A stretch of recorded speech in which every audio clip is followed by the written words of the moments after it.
Be be مریم کا گناہ اور بخشش۔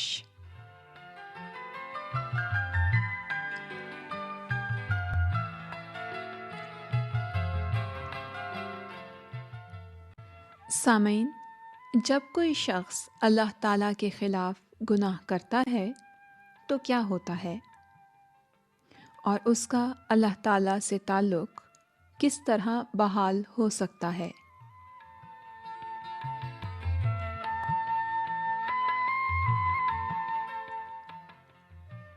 اب وقت ہوتا ہے آج کی تلاوت کا۔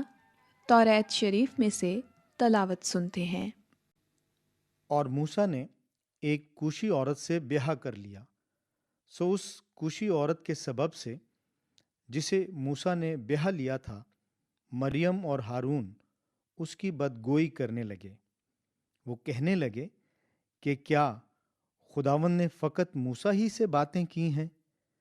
کیا اس نے ہم سے بھی باتیں نہیں کیں؟ اور خداوند نے یہ سنا۔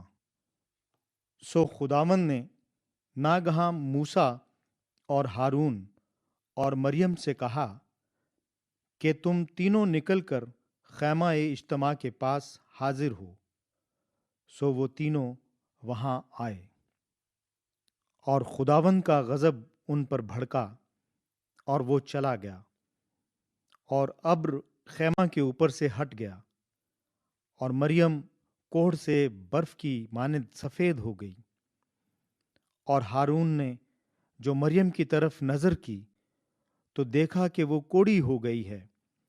تب ہارون موسیٰ سے کہنے لگا، ہائے میرے مالک، اس گناہ کو ہمارے سر نہ لگا، کیونکہ ہم سے نادانی ہوئی اور ہم نے خطا کی، اور مریم کو اس مرے ہوئے کی طرح نہ رہنے دے جس کا جسم اس کی پیدائشی کے وقت آدھا گلا ہوا ہوتا ہے۔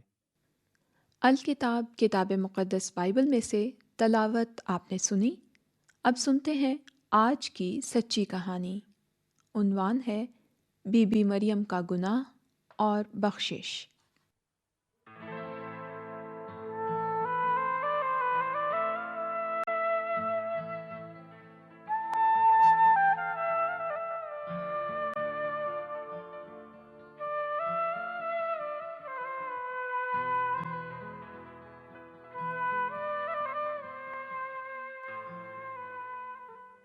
بی بی مریم کا گناہ اور بخشش۔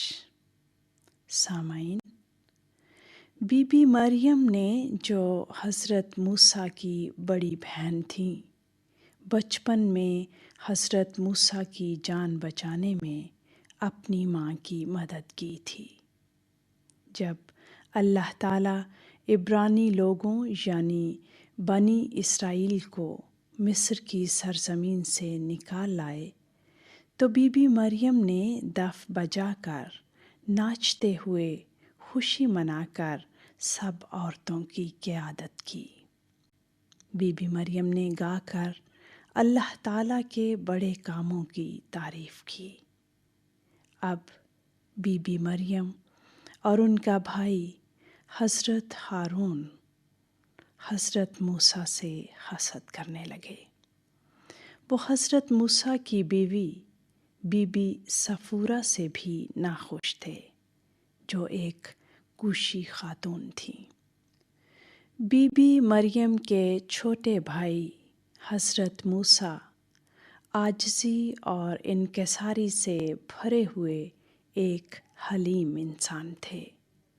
بی بی مریم اور ان کے بھائی حضرت ہارون نے کہا، کیا اللہ تعالیٰ صرف حضرت موسیٰ کے وسیلے ہی لوگوں سے مخاطب ہوتے ہیں؟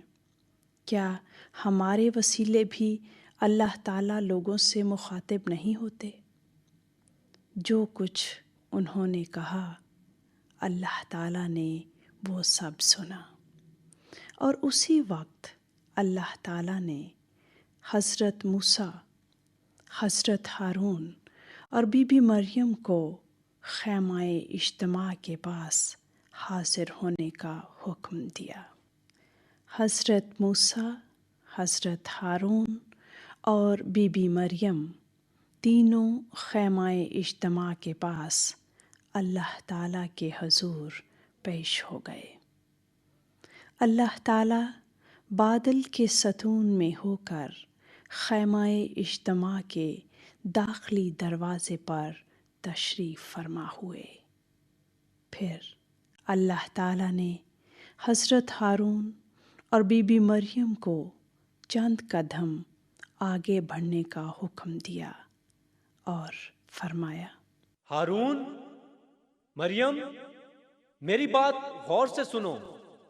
میرا ایک پیغمبر تمہارے درمیان موجود ہے۔ میں نے اپنا الہام تصور اور رویا میں اس پر ظاہر کر دیا۔ میں نے اس کے خوابوں میں آ کر اس سے گفتگو کی۔ میرے خادم موسیٰ کے بارے میں یہ بات سچ نہیں ہے۔ میں نے اس کے ساتھ روبرو بات چیت کی ہے، مہموں میں نہیں بلکہ صاف اور واضح۔ پھر تم دونوں میرے خادم موسیٰ کے خلاف بات کرتے ہوئے خوف زدہ کیوں نہ ہوئے؟ اللہ تعالیٰ کا قہر بی بی مریم اور حضرت ہارون کے خلاف بھڑکا، اور پھر اللہ تعالیٰ نے ان کو چھوڑ دیا۔ جب بادل کا ستون خیمہ اجتماع سے اوپر اٹھ گیا تو وہاں کھڑی بی بی مریم کوڑ سے سفید ہو چکی تھی۔ جب حضرت ہارون نے اپنی بہن بی بی مریم کو کوڑ کی حالت میں دیکھا تو چلا کر حضرت موسیٰ سے کہا، مہربانی سے ہمارے اس گناہ سے ہمارے خلاف مت ہونا جو بیوقوفی سے ہم سے سرزد ہو گیا۔ بی بی مریم کو اس شیر خوار مردہ بچے کی طرح مت چھوڑنا جو اپنی ماں کے رحم سے نکلے تو اس کا آدھا گوشت گلا ہو۔ تب حضرت موسیٰ اللہ تعالیٰ کے حضور فریاد بجا لائے، اے میرے اللہ، اپنا کرم فرما اور اس کو شفا بخش۔ اللہ تعالیٰ نے حضرت موسیٰ کو جواب دیا، اگر اس کا باپ اس کے منہ پر تھوکتا تو کیا اس کی ذلت 7 دن تک برقرار نہ رہتی؟ 7 دن تک اسے لشکرگاہ کی حد سے باہر رکھا جائے، اس کے بعد اسے واپس لایا جا سکتا ہے۔ چنانچہ اللہ تعالیٰ کے فرمان کے مطابق بی بی مریم 7 دن تک کوڑ کی بیماری میں مبتلا رہیں۔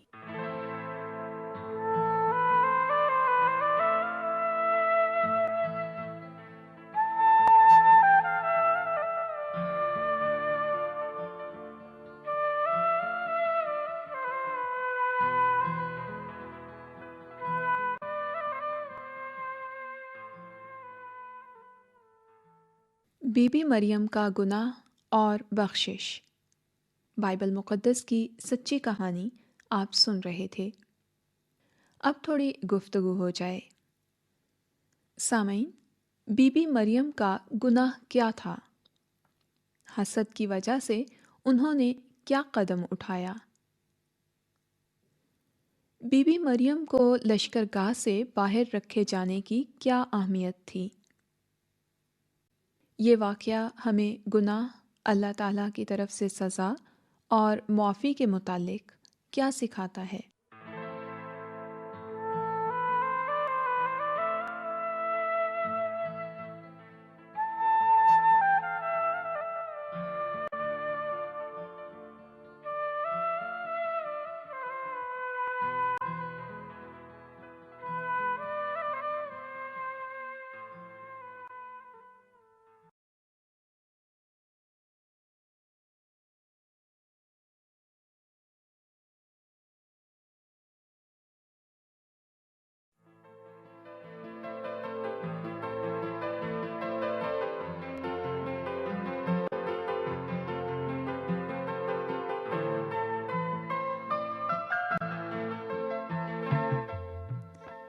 راہب بی بی اپنے خاندان کو بچاتی ہیں۔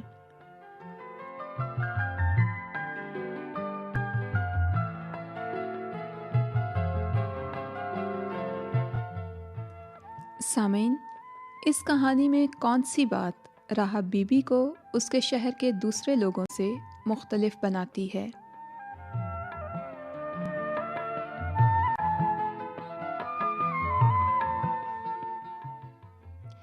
آئیے تلاوت کلام پاک سنتے ہیں۔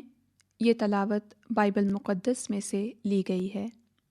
سو اب میں تمہاری منت کرتی ہوں کہ مجھ سے خداوند کی قسم کھاؤ کہ چونکہ میں نے تم پر مہربانی کی ہے، تم بھی میرے باپ کے گھرانے پر مہربانی کرو گے، اور مجھے کوئی سچا نشان دو کہ تم میرے باپ اور ماں اور بھائیوں اور بہنوں کو اور جو کچھ ان کا ہے سب کو سلامت بچا لو گے، اور ہماری جانوں کو موت سے محفوظ رکھو گے۔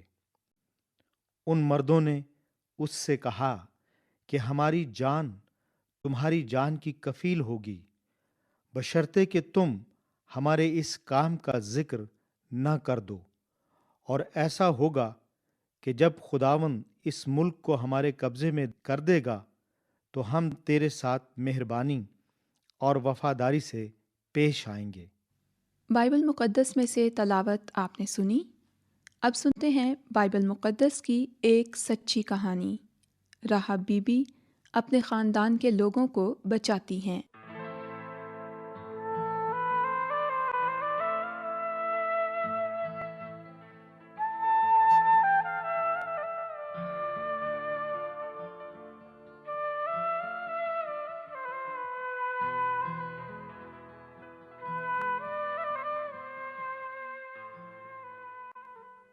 راہب بی بی اپنے خاندان کے لوگوں کو بچاتی ہیں۔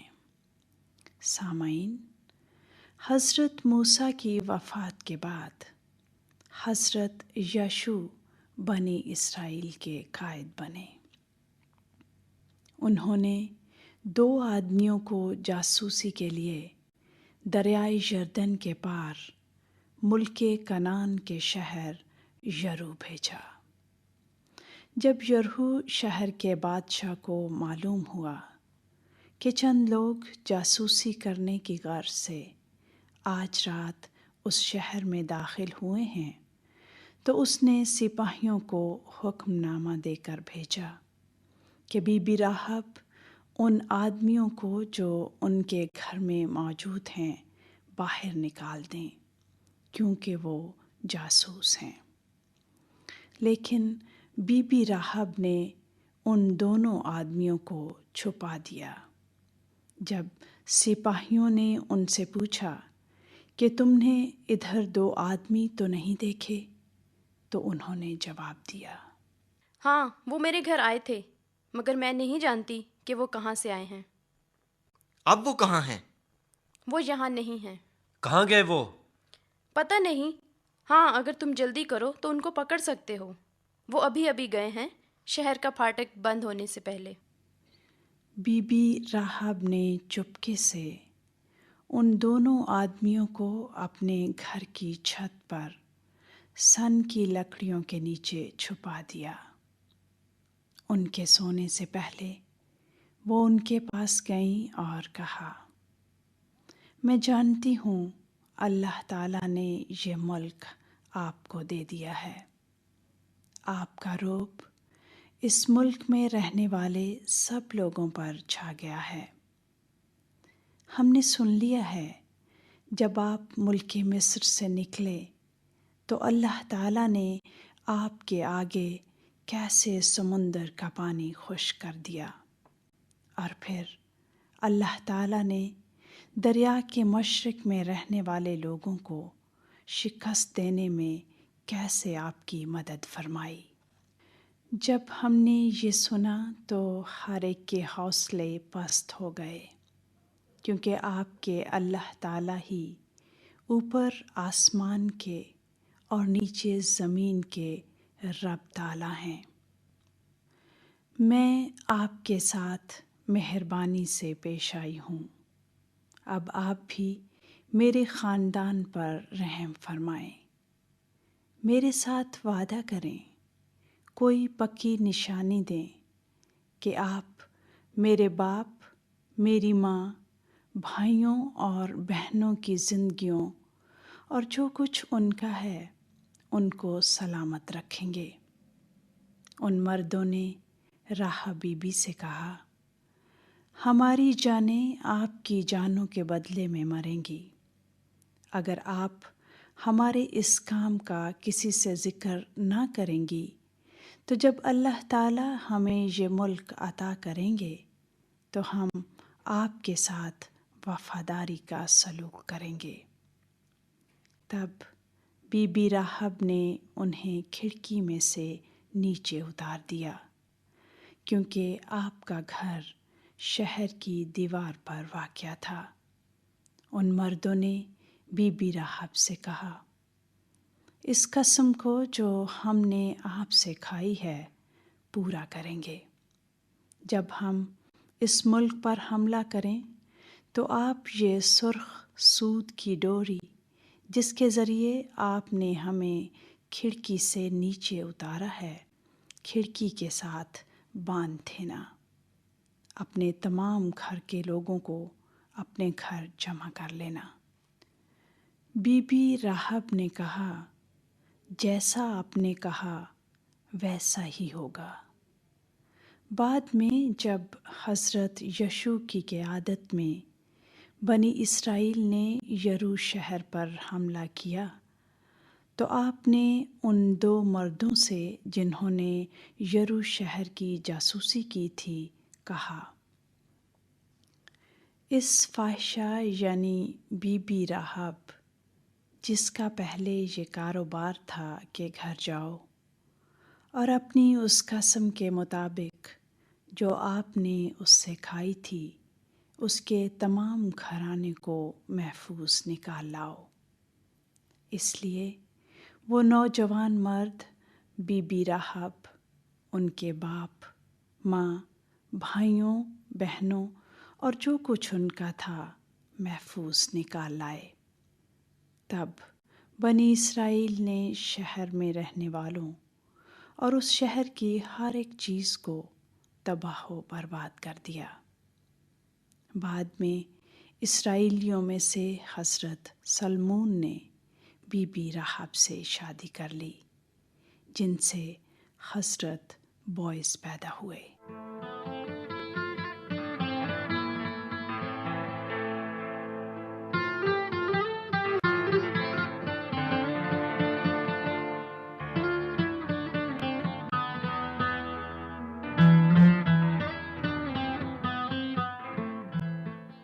ابھی آپ بائبل مقدس کی سچی کہانی راحب بی بی اپنے خاندان کے لوگوں کو بچاتی ہیں سن رہے تھے۔ امید ہے پسند آئی ہوگی۔ آپ کچھ گفتگو ہو جائے۔ سامعین غور کریں، بی بی راحب نے اللہ تعالیٰ کے متعلق کیا اقرار کیا؟ بی بی راحب نے ان 2 مردوں سے کیا درخواست کی جو ان کے گھر آئے تھے؟